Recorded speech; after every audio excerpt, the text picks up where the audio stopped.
काही आनंद मराठा समाज व्यक्त करतोय तो क्षणिक आहे असं मी त्या ठिकाणी मानतो। जो काही आनंद मराठा समाज व्यक्त करतोय तो क्षणिक आहे असं मी त्या ठिकाणी मानतो। महाराष्ट्र शासनाने मोठ्या गाजावाजामध्ये आम्ही मराठा समाजाला कुणबी संबोधावं अशा रीतीने असणारा जी.आर. जाहीर केला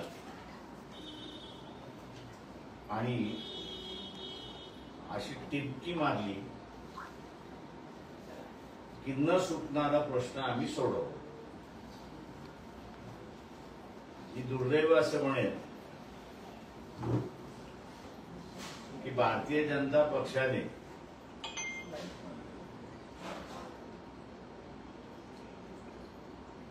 सर्वांनाच फसवलं। समिती होती, समितीलाही फसवलं होतं। ज्युडिशियल कमिटी होती, शिंदे होते, त्यांनाही फसवलेलं आहे। आणि त्याच्याच बरोबर मराठा समाज, जरांगे पाटील आणि कुणबी यांनाही फसवलंय अशी असणारी परिस्थिती।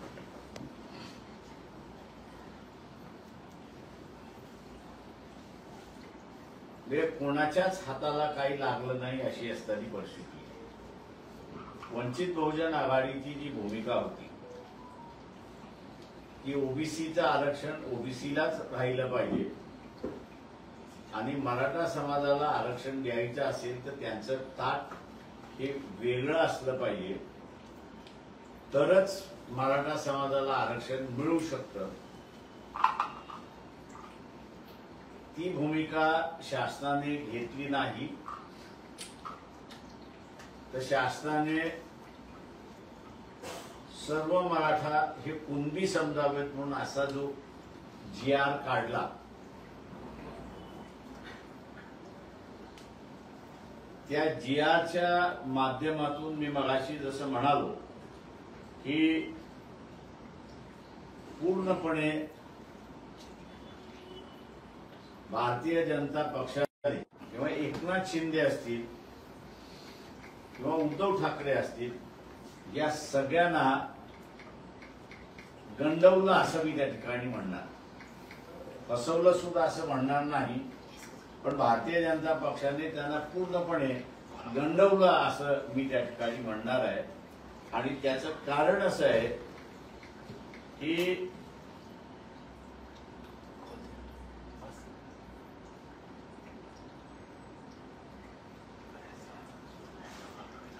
17/10/2023 writ petition number 4476 of 2002 Jagannath D होले विरुद्ध स्टेट ऑफ महाराष्ट्र हा निर्णय जो आहे तो हायकोर्टचे माजी न्यायाधीश मार्ला पार्ले आणि ए.एस. बग्गा या दोघांनी दिलेला आहे। या दोघांनीही या जजमेंटच्या पॅरा 13 मध्ये जे नमूद केलेलं आहे ते मी आपल्या समोर या ठिकाणी वाचून दाखवतो, कारण का ते महत्वाचं आहे अशी असणारी परिस्थिती आहे।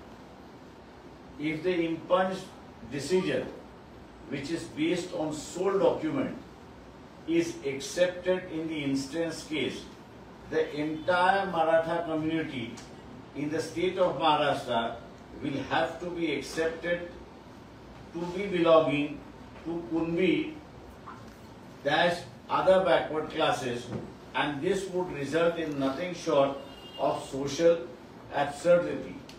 The original register which we have pursued by us proves the document submitted by the complainant and at no point of time their veracity was challenged by the respondent number 3 before the committee. The decision of the committee validating caste claim of respondent number 3 is without reason, and the conclusion arised in the impugned decision totally lacks the educator parameter. As the Caste Verification Act has been brought into force from 1810-2001, the committee is quasi-judicial body and its findings are required to be supported by reasons on assessment of evidence placed before it by the respective parties.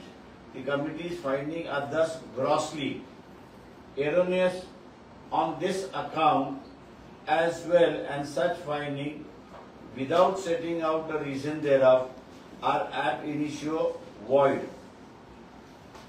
आता या निर्णयाप्रमाणे सर्वच मराठा समाजाला कुणबी संबोधिता येत नाही. त्याच्या अगोदरच्या paragraph मध्ये कुणबी ही काही जात नाही, तर कुणबी हा व्यवसाय आहे असं नमूद करण्यात आलेला आहे.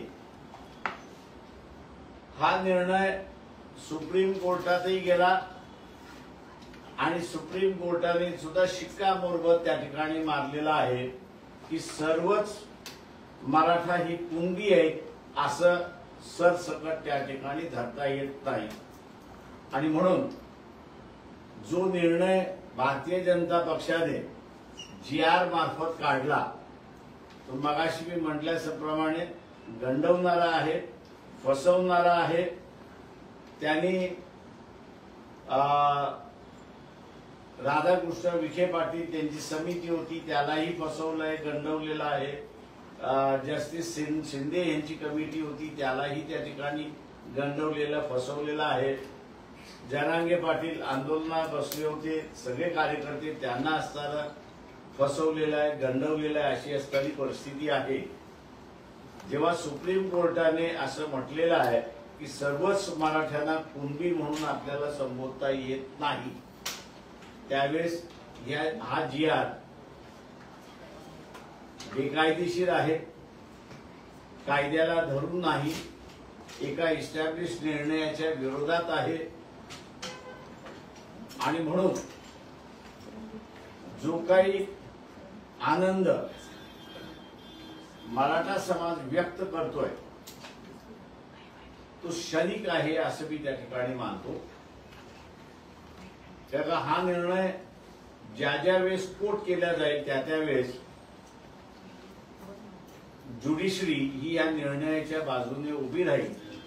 आणि जिथे 2003 साली 2006 साली निर्णय आलेला आहे, तर ह्या 2006 सालच्या निर्णयाला सुप्रीम कोर्टामध्ये मी जसं म्हटलं चॅलेंज केलं होतं, ते आता चॅलेंज करण्याची जागा सुद्धा राहिलेली नाही.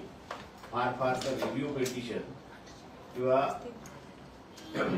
क्युरेटिव्ह पिटिशन हे 2 त्या ठिकाणी फक्त टाकता येतात अशी परिस्थिती आहे.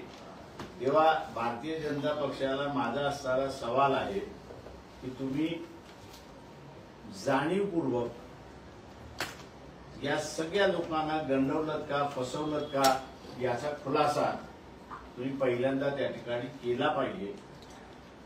आणि दुसरा ओबीसींचा असणारा इश्यू आहे.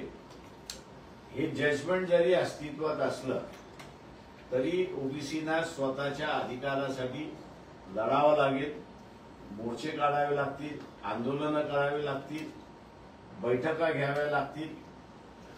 आणि ओबीसीचे जे मंत्री आहेत त्यांनी कॅबिनेटमध्ये कशा रीतीने प्रेशर घालायचं, प्रेशर ठेवायचं याचाही ओबीसी मंत्र्यांना विचार करणं गरजेचं आहे असं मी त्या ठिकाणी मानतो.